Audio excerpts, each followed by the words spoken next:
एक बंदे ने मेरे से सवाल किया कमेंट में लिख करके कि क्या भगवान है या नहीं है, और है तो कहां है। तो आपके रिक्वेस्ट पे वीडियो बनाने की कमिटमेंट को पूरा करते हुए मैं आपके सामने ये वीडियो लेकर के आया हूं। तो दोस्तों, मैं दावा कर सकता हूं कि आज के वीडियो में जो भी बातें होंगी वो कहीं ना कहीं आपको ये सोचने में मजबूर जरूर कर देगा कि भगवान है कि नहीं। तो अगर आपको सच में इस सवाल का जवाब चाहिए तो इस वीडियो को पूरा देखें। तो मैं बात शुरू करूंगा ब्रह्मांड से, इंसान के आकार से, इंसान की औकात से।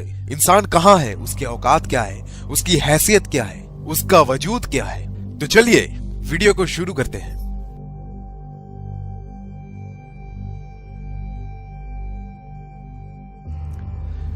तो बात शुरू करते हैं हमारे धरती के चांद से।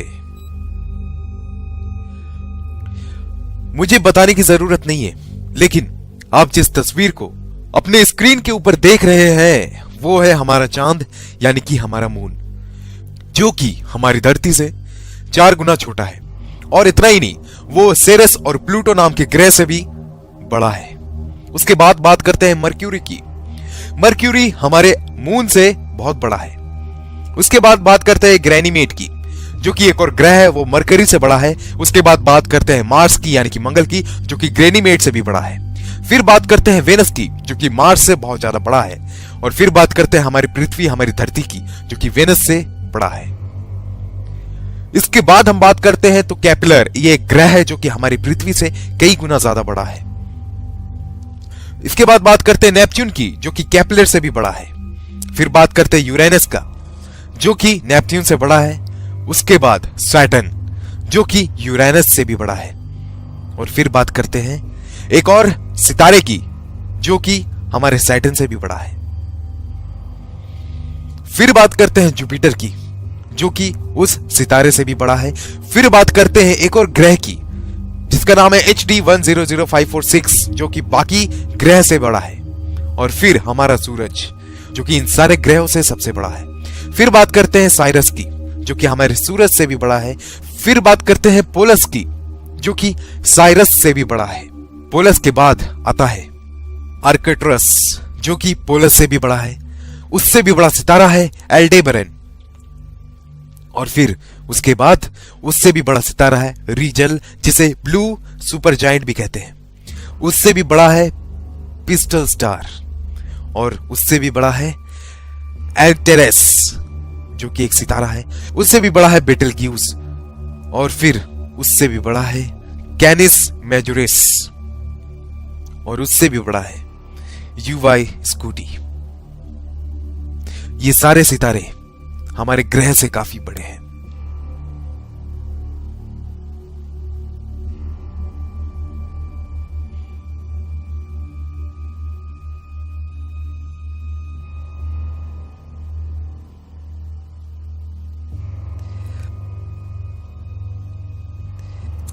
अब इस दायरे को हम लोग बढ़ाते बढ़ाते ब्रह्मांड के आकार तक जा रहे हैं। क्या है ब्रह्मांड?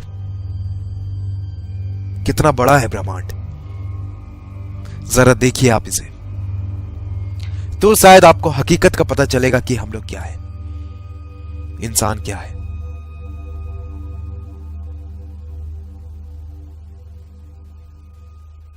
ये जो दृश्य आप देख रहे हैं, लाखों करोड़ों सितारे हैं, खरबों सितारे हैं। ये हमारा गैलेक्सी है। यहां पर लाखों करोड़ों सितारे एक साथ इकट्ठा है, और ये खरबों सितारे मिलकर के बनाते हैं एक गैलेक्सी, जो कि है हमारा आकाशगंगा, हमारा मिल्की वे गैलेक्सी। ये है हमारा आकाशगंगा, जिसका सीमा अपार है, जो कि बहुत बड़ा है, जिसमें लाखों करोड़ों अरबों सितारे हैं। ये है हमारा मिल्की वे गैलेक्सी। जरा सोचो, इसकी आकार के बारे में सोचो। मिल्की वे गैलेक्सी के अलग अपोजिट में एक और गैलेक्सी है, और ना जाने उन जैसे कितने गैलेक्सीज, आकाशगंगा हमारे चारों ओर है। ना जाने कितने, उस करोड़ों की संख्या में है। उन सारों को मिला करके जो बनता है वो है हमारा ब्रह्मांड। उन सभी गैलेक्सीज, उन सभी मंडलों को मिला करके जो बनता है वो है हमारा ब्रह्मांड। ये है हमारा ब्रह्मांड। जिसमें लाखों करोड़ों अरबों गैलेक्सीज हैं। ये है हमारा ब्रह्मांड।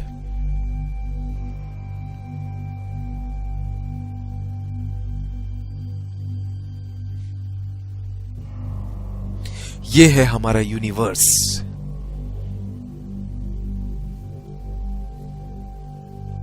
और इतना ही नहीं, आप इस वक्त जो अपने स्क्रीन में देख रहे हो, ये है हमारा यूनिवर्स, एक बॉल। और इतना ही नहीं, ना जाने अपने यूनिवर्स की तरह ना जाने और कितने हजारों लाखों करोड़ों की संख्या में यूनिवर्स हैं जो कि आपस में एक साथ हैं। और ये करोड़ों की संख्या में यूनिवर्स मिलके बनाते हैं मल्टीवर्स। और क्या पता इन सारे मल्टीवर्स के ऊपर भी एक सुपरवर्स हो जिसमें हजारों मल्टीवर्स हो, करोड़ों मल्टीवर्स हो। ये है हमारा ब्रह्मांड।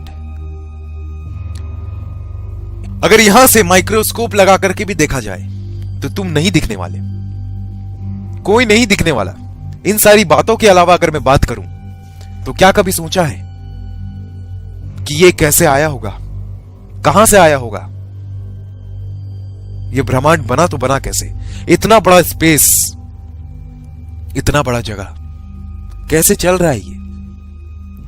चलो ब्रह्मांड को छोड़ो, धरती पे ही आते हैं। पिरामिड का नाम सबने सुना है, सुना ही होगा। कभी गौर किया है इतना ऊंचा पिरामिड बना तो बना कैसे? कैसे एक पत्थर के ऊपर दूसरा पत्थर को रखा गया होगा इस पिरामिड को बनाने के लिए, जहां पर एक पत्थर का वजन 5 टन है। हाथी भी 5 टन के पत्थर को खींच सकता है, लेकिन इतनी ऊंचाई तक इसे कैसे रखा गया होगा? वापस आओ, एक बार फिर से बात करते हैं। क्या तुमने स्टोनहेंज का नाम सुना है? जो आप तस्वीरों में देख रहे हो, यह है स्टोनहेंज। कभी सोचा है क्या इस तरह के लंबे लंबे पत्थरों को एक के ऊपर एक रखा कैसे गया होगा? किसने रखा होगा? ये क्या है? ये कभी सोचा है? क्या आपको पता है मंगल ग्रह में इतना रिसर्च क्यों हो रहा है? क्या आप जानते हो क्या वजह है इस बात के पीछे कि लोग मंगल में यान भेज रहे हैं, लोग वहां पानी की खोज कर रहे हैं? क्या वजह है? हम सभी ने एक थ्योरी बचपन में पढ़ी थी कि इंसान बंदर में से आया है, बंदर से इवॉल्व हुआ है। कुछ वक्त पहले कुछ साइंटिस्ट ने एक सवाल उठाया कि जब इंसान बंदर से इवॉल्व हुआ है तो सारे बंदर इंसान क्यों नहीं बन गए? तब ये जो थ्योरी था, चार्ल्स डार्विन थ्योरी, जिसमें यह बताया गया था कि इंसान बंदर से आया है, ये थ्योरी को खारिज कर दिया गया। आइंस्टाइन के एक थ्योरी के हिसाब से अगर इस पृथ्वी में से मधुमक्खी की नस्ल खत्म हो जाए तो उसके कुछ सालों बाद इंसान भी नहीं रहेगा और ना जाने कितने प्रजाति खत्म हो जाएंगे। क्या कभी आपने सोचा है कि धरती से अगर इंसान ही खत्म हो जाए तो क्या होगा? चारों ओर हरियाली होगी, कोई गंदगी नहीं होगी, कोई पेड़ नहीं काटेगा, कोई प्रदूषण नहीं होगा। साइंटिस्टों का यह मानना है कि इंसान इस धरती का है ही नहीं, इसी के लिए लोग मार्स पे रिसर्च कर रहे हैं। उनका यह मानना है कि जब मार्स में प्रलय आया तो इंसान वहां से निकलकर धरती पे आ गया और यहां बस गया। क्यों हर एक जानवर के इतने सारे प्रजाति होते हैं, इंसान का कोई प्रजाति क्यों नहीं है? क्यों सांप के 1000 से ज्यादा प्रजाति है? क्यों बंदर के इतने सारे प्रजाति हैं? क्यों कुत्तों के इतने सारे प्रजाति है लेकिन इंसान सिर्फ एक है? क्यों? क्या आपने ये कभी सोचा है? मानो या ना मानो, ऐसी बहुत सारी बातें हैं जो हमें ये सोचने को मजबूर करती है कि भगवान है कि नहीं है। इस बात का जवाब किसी के पास नहीं है, जिसके पास जवाब है वो इस दुनिया में नहीं है। ये तथ्य वैसा ही है जैसे किसी ने भूत को देखा है। जिसका भूत से आमना सामना हो जाता है वो दुनिया में रहता ही नहीं है, और जो रहता है उसकी बातों पे लोग यकीन नहीं करते। क्या एलियन है कि नहीं है? जिसने देखा है शायद वो इस दुनिया में है नहीं, और जो इस दुनिया में है लोग इनकी बातों में यकीन नहीं करते। इस दुनिया में ना जाने कितने लोग इस हकीकत से अनजान हैं कि कौन है भगवान। कुछ लोग कहते हैं कि हम धर्म की रक्षा कर रहे हैं, कुछ लोग कहते हैं कि हमें धर्म की रक्षा करनी है, अपने भगवान की रक्षा करनी है। तुम उसकी रक्षा करोगे जिसने इस ब्रह्मांड को बनाया। उस ब्रह्मांड में तुम एग्जिस्ट भी नहीं करते, तुम्हारी कोई औकात नहीं है, तुम्हारी कोई वजूद नहीं है। तुम्हारा जन्म कब हुआ तुम्हें पता नहीं, इंसान कब इस धरती पे आया तुम्हें नहीं पता। तुम फिर भी किस भगवान के लिए लड़ रहे हो? और उसमें आपस में ही लड़े जा रहे हैं, एक दूसरे को मारे जा रहे हैं। न जाने कितनों ने कितनों को भगवान के नाम पे खत्म कर दिया, मार दिया। कितने सारे लोग बलि चढ़े हैं। किस भगवान के वास्ते, किस भगवान के खातिर? अरे कभी मुड़ के देखो, क्या है भगवान, कौन है भगवान? कभी सोचना जरूर, मौका मिले तो, कौन है भगवान? ये दुनिया इतने ही इसी तरीके के विचित्र बातों से भरी पड़ी है। मुझे नहीं पता कि भगवान है कि नहीं, लेकिन कुछ तो है, कुछ ऐसी चीजें जरूर है कि इंसान अगर मर जाता है ऐसा क्या होता है, उसके शरीर से क्या निकल जाता है कि इंसान की मौत हो जाती है, उसका शरीर काम करना बंद कर देता है। ऐसा क्या है, क्या आपने कभी सोचा है? मौका मिले तो सोचना जरूर। बहुत सारी ऐसी चीजें हैं जिसका रहस्य अब तक ना खुल पाया, और मेरे ख्याल से ये उम्र कम है हमारे लिए कि इसका रहस्य खुलेगा। तो दोस्तों आज के वीडियो में इतना ही। उम्मीद करते हैं ये वीडियो आपको अच्छी लगी हो। अगर वीडियो अच्छी लगी हो तो टारगेट रखते हैं 500 लाइक्स। अरे यार 500 लाइक्स बहुत ज्यादा तो है नहीं, अरे दे दो यार। और जिन्होंने भी हमारे चैनल को सब्सक्राइब नहीं किया है यार, उससे मेरी गुजारिश है कि यार प्लीज हमारे चैनल को सब्सक्राइब कर लो, क्योंकि आप भी जानते हो कि ऐसा चैनल आपको दोबारा नहीं मिलेगा। और इस वीडियो को अपने सोशल मीडिया में शेयर जरूर करना। तो दोस्तों मिलते हैं अगले वीडियो में, तब तक के लिए नमस्कार।